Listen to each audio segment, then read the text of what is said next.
the Ukrainian special services have been working very hard to get closer to very prominent officials in the Russian military who are responsible for certain types of attacks. There was a Russian Air Force general who was targeted because he was behind a particularly heinous bombing of a supermarket in Ukraine that killed lots and lots of civilians. They have the language capabilities, they have the long-term historical ties, so it's relatively easy for Ukraine to penetrate deep into Russian society. Ukraine has reportedly carried out the assassination of a high-ranking Russian general in a Moscow attack. Lieutenant General Igor Kirillov had been accused just 24 hours beforehand of ordering the use of chemical weapons against Ukrainian forces. Kirillov was at the entrance to a residential building just 5 miles from the Kremlin when a device hidden in an electric scooter exploded. William Alberque is a former director of NATO's Arms, Disarmament and WMD Non-Proliferation Centre and joins us now on Times Radio. Good evening, William. Good evening. How important an asset was Kirillov for Russia in this war, and how will it impact them? Well, he was chief of the Russian radiological, chemical, and biological protection forces. So in charge of all of their chemical, biological, radiological troops and equipment, and he is considered to be the one who was specifically in charge of using chemical weapons in Ukraine against Ukrainian forces, as well as over the years trying to protect Syria and come up with excuses to try to divert from the accusations that Syria was using chemical weapons repeatedly in its civil war, as well as he's the one who back in October 2022 accused the Great Britain of working with the Ukrainians to create a dirty bomb. These were really specious claims. So he's been right at the forefront of Russia's nuclear, chemical, biological threats for years and years. Okay, so how much of an effect will his assassination have? Will it have spooked the Kremlin? Will we get any retaliation from Vladimir Putin? Sadly, I think he is someone who the Russians will see as being replaceable. There'll be someone else who they'll promote into that position, and they'll continue their use of chemical weapons against Ukraine and other violations of the Chemical Weapons Convention. The assassination of such a prominent figure in the Russian military in Moscow itself will, of course, continue to spread that feeling of insecurity among the Russians. We can expect retaliation of some sort. As to whether it will include targeted assassinations against Ukrainian officials, that's my fear. Otherwise, they'll probably conduct a couple strikes and claim that was in retaliation. But really, I'm concerned that this might turn into a tit-for-tat assassination regime between the two sides. Gosh, okay, so we need to be worried about copycat attacks in Ukraine. How were Ukraine able to conduct this on Russian soil? Well, I think it's, part of it is because the Ukrainian special services have been working very hard to get closer to very prominent officials in the Russian military who are responsible for certain types of attacks. There was a Russian Air Force general who was targeted because he was behind a particularly heinous bombing of a supermarket in Ukraine that killed lots and lots of civilians. They have the language capabilities, they have the long-term historical ties, so it's relatively easy for Ukraine to penetrate deep into Russian society.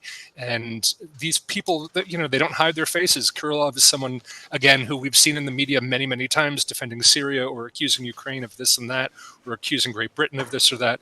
So these are people that can be found, and Ukraine has been particularly good at making sure that its special services can reach deep into Russia through their historic ties, through their language capabilities, through their ability to pass into Russian society and target individuals.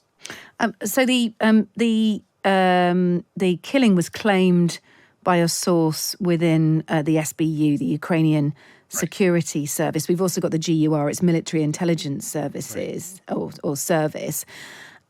Is it right that they get substantial help from the West in terms of assistance and intelligence? So let's just talk about an agency like the CIA. This is what the Washington Post have been reporting. How does that relationship work? Well, yeah, the intelligence services in the West have been working really closely with Ukraine, basically to understand the threats that they face, to help the Ukrainians debunk spurious claims from Russia, to try to work together to gather intelligence on the types of weapons that Russia is using and the types of attacks that they might carry out. So, in this case, I think it is very useful that the CIA works very closely with the SBU. In terms of this assassination, though, I would bet a lot of money that Ukraine did this completely separate from the CIA, that Ukraine would have kept this within very protected channels only within the Ukrainian government. It is relatively unusual for the SBU to claim an assassination like this. Normally, they allow speculation to run rampant. But I think because this particular person, Lieutenant General Kirillov, was responsible for chemical weapons attacks against Ukrainian soldiers, because he has been so involved in illegal activity, even supported in claims by Western states as being part of this chemical warfare program. I think Ukraine really wanted to go after him and to show Russia that you can't commit war crimes like this with impunity. Finally, Donald Trump has suggested that he might reverse Ukraine's permissions to use US missiles against Russia. Is this sort of his way of beginning negotiations, of trying to instruct a more conciliatory relationship with Russia in order to get what he wants, which is, ultimately he's claimed he can end the war very quickly? Yeah, it is really interesting because on the one hand, you would think that the Biden administration allowing Ukraine to use weapons like this provides leverage that Ukraine can use to bring Russia to the negotiating table.